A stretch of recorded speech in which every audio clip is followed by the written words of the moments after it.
Shalom,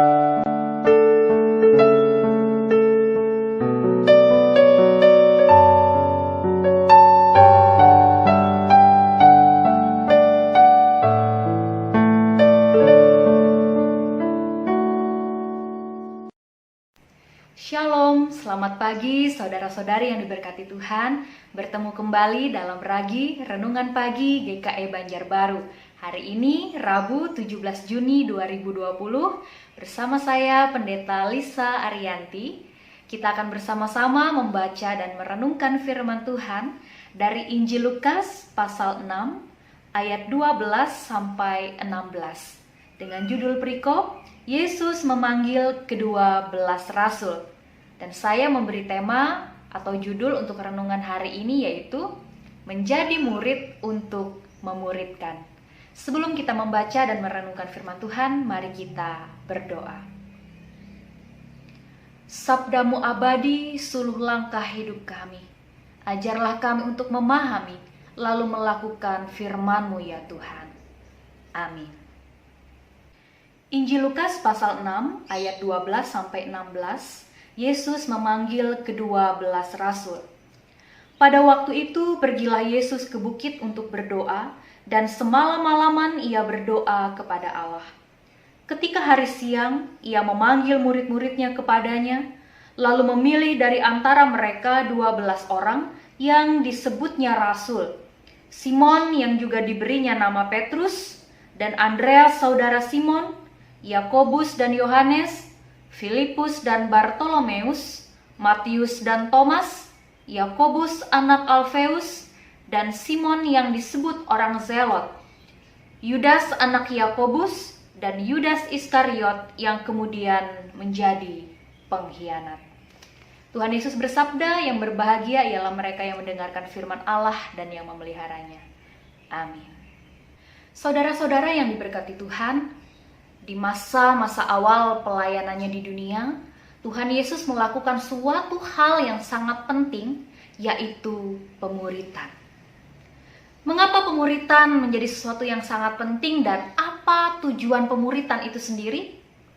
Tujuan pemuritan adalah untuk mempersiapkan dan memperlengkapi orang-orang khusus sehingga bisa ambil bagian dalam pelayanan Yesus Kristus.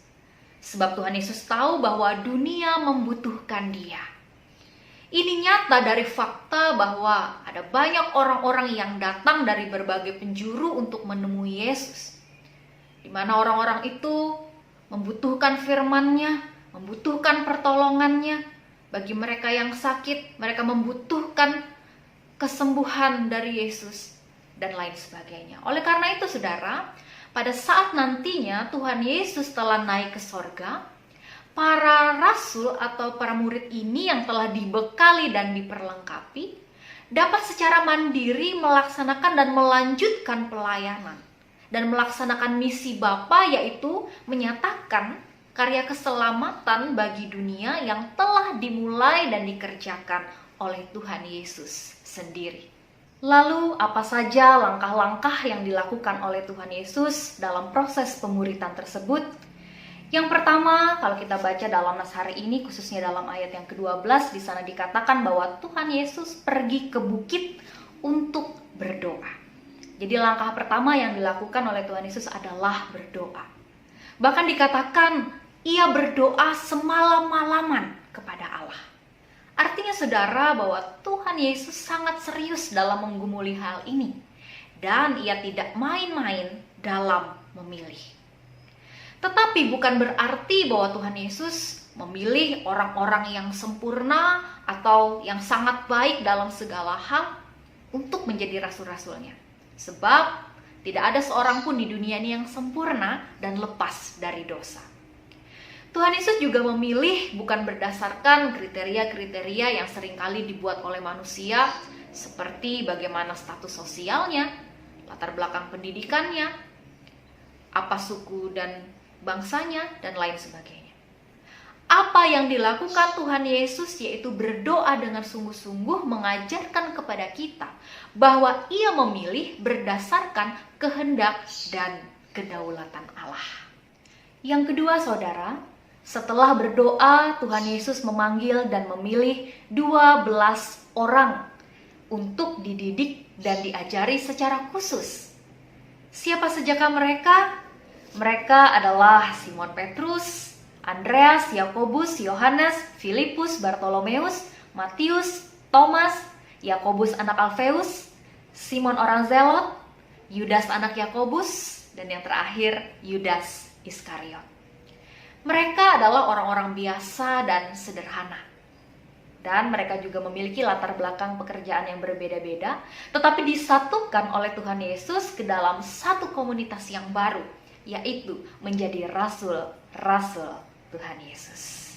Dan saudara, ada satu hal yang menarik perhatian dari pemilihan para murid atau rasul ini, yaitu keterpilihan Yudas Iskariot.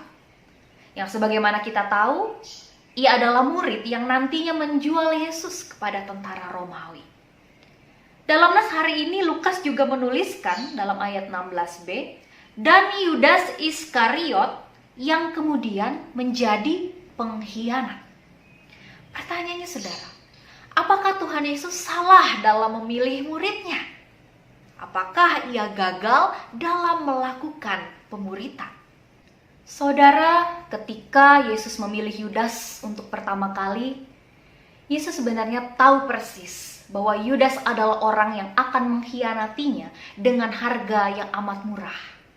Namun hal itu tidak menghentikan Yesus untuk memanggil dan menjadikan Yudas bagian dari proses pemuritan yang ia lakukan.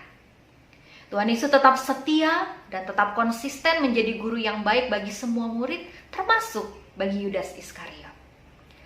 Saudara-saudara terkasih, Tuhan Yesus tidak pernah salah dan tidak pernah gagal dalam memilih. Karena Allah sendirilah yang telah memilih melalui Yesus. Mungkin kita tidak dapat mengerti sepenuhnya apa rencana Allah di balik pemilihan Yudas Iskariot. Akan tetapi kita boleh yakin pada satu hal, yaitu bahwa dalam kedaulatan Allah, setiap orang bisa dipakai untuk menyatakan karya Allah. Yang tidak baik sekalipun bisa diubahkan Allah untuk mendatangkan kebaikan bagi umatnya.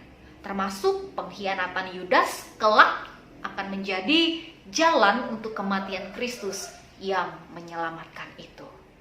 Saudara yang terkasih, hal apa saja yang bisa kita maknai dari firman Tuhan hari ini? Yang pertama, gereja yang hidup adalah gereja yang berdoa.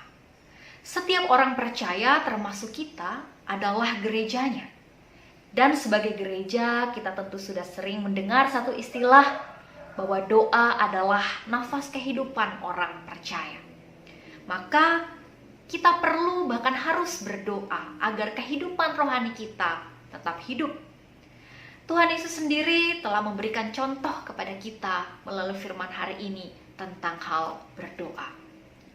Melalui doa, kita menyerahkan kehidupan kita dalam kuasa dan kedaulatan Allah untuk menuntun, memimpin kita dalam bersikap, bertindak, dan mengambil keputusan. Yang kedua saudara, gereja yang hidup adalah gereja yang memuridkan. Setiap kita dipanggil untuk melakukan tugas yang sama yang telah Tuhan Yesus kerjakan, yaitu tugas pemuritan. Mengapa? Karena kita sendiri adalah orang-orang yang telah dipanggil dan dipilih Tuhan menjadi murid-muridnya. Ia memilih kita bukan karena kebetulan, bukan juga karena kebaikan dan kelebihan kita, melainkan karena kasih karunia-Nya semata. Dan sebagai orang-orang yang telah dipilih menjadi murid-muridnya, kita juga harus melakukan tugas pemuritan. Siapa yang kita muridkan? Bisa siapa saja. Yang pasti kita bisa memulainya kepada orang-orang yang terdekat dengan kita. Seperti anak-anak kita. Tujuannya adalah untuk menanamkan kasih kepada Kristus dan menumbuhkan juga menguatkan, mengokohkan iman mereka kepada Kristus. Namun satu hal yang mesti kita ingat dalam proses pemuritan adalah sebelum memuridkan orang lain, kita harus menjadi murid yang baik terlebih dahulu. Dan murid yang baik adalah murid yang selalu memberikan telinga untuk mendengar guru yang agung, yaitu Tuhan Yesus Kristus, dan memberi hati serta hidupnya untuk melakukan kehendaknya. Sehingga kita dapat menjadi teladan bagi mereka yang kita muridkan. Lalu bagaimana bila misi pemuritan yang kita lakukan itu gagal? Mungkin kita ditolak, tidak didengarkan. Bahkan mungkin ada orang-orang yang kita muridkan akhirnya justru meninggalkan imannya kepada Kristus. Dan oleh karena itu kita merasa gagal sebagai seorang yang memuridkan. Saudaraku yang terkasih, jikalau Yudas Iskariot yang telah dipilih oleh Tuhan Yesus saja melakukan pengkhianatan, maka mari kita tanamkan di dalam hati kita bahwa sesungguhnya kita tidak gagal. Yang terpenting adalah kita melakukan yang terbaik. Kita mengajarkan dan menanamkan tentang Kristus dan segala yang baik kepada mereka yang kita muridkan. Selebihnya, serahkan kepada Tuhan.